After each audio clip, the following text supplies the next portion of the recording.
Halo, salam, selamat pagi. Mari, sebelum aktivitas kita merenungkan firman Tuhan dari kitab Kolose pasal 4 ayat 5 yang mengatakan, hiduplah dengan penuh hikmat terhadap orang-orang luar, pergunakanlah waktu yang ada. Saya memberikan judul renungan ini adalah berdoalah untuk memperoleh hikmat.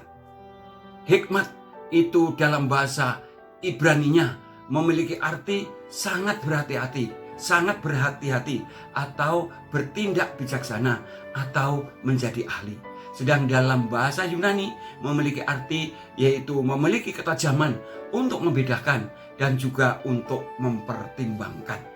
Jadi hikmat adalah kemampuan yang diberikan oleh Tuhan untuk dapat membedakan apa yang baik dari yang jahat, apa yang benar dari yang salah, supaya kita dapat mengambil keputusan dengan tepat.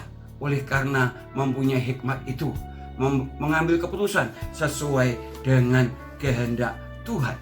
Hikmat Allah memang berbeda dengan hikmat dunia.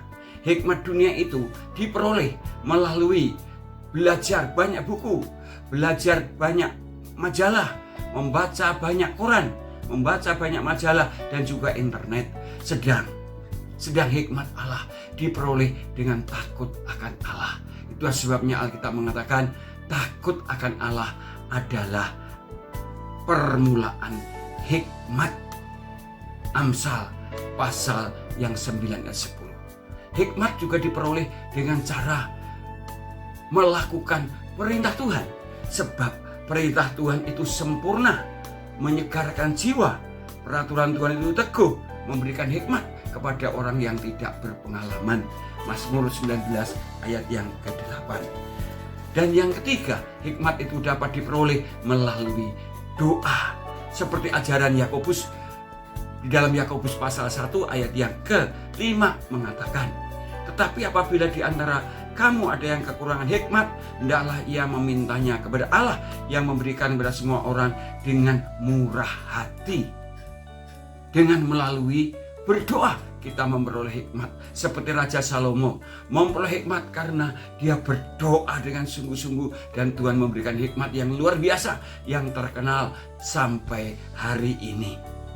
Tujuannya juga berbeda. Hikmat dunia bertujuan untuk memperoleh dunia ini, untuk dapat memuaskan kesenangan pribadi, kesenangan sendiri.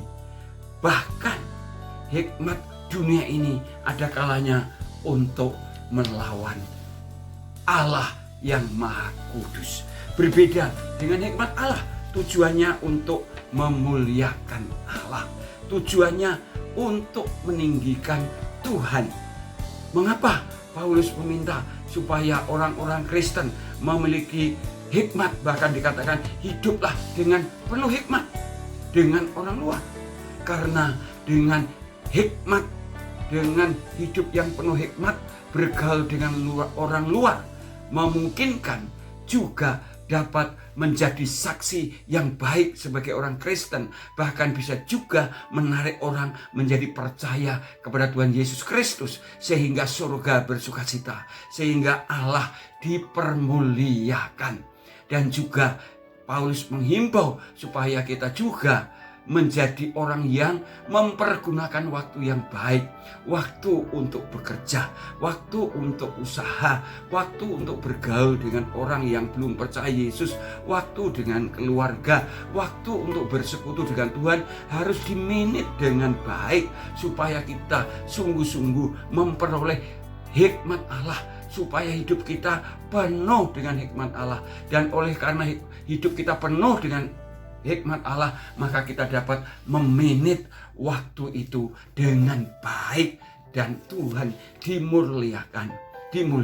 Ingat bahwa hidup ini hanya seperti rumput dan bunga rumput saja yang sebentar ada, sebentar kemudian layu. Tapi firman Allah itu hidup selama-lamanya. Oleh sebab itu, selagi masih ada kesempatan, marilah kita berdoa sungguh-sungguh untuk memperoleh hikmat, sehingga kita bisa bergaul dengan orang luar dengan baik, dengan menjadi saksi bagi Tuhan, dan juga kita bisa memanage waktu dengan baik, sehingga hidup kita berkenan kepada Allah. Hidup kita dapat menjadi alat untuk memuliakan nama Tuhan, bahkan dapat mengantarkan jiwa untuk kemuliaan nama Tuhan, sehingga surga bersukacita. Amin. Selamat pagi. Selamat beraktivitas. Tuhan memberkati kita.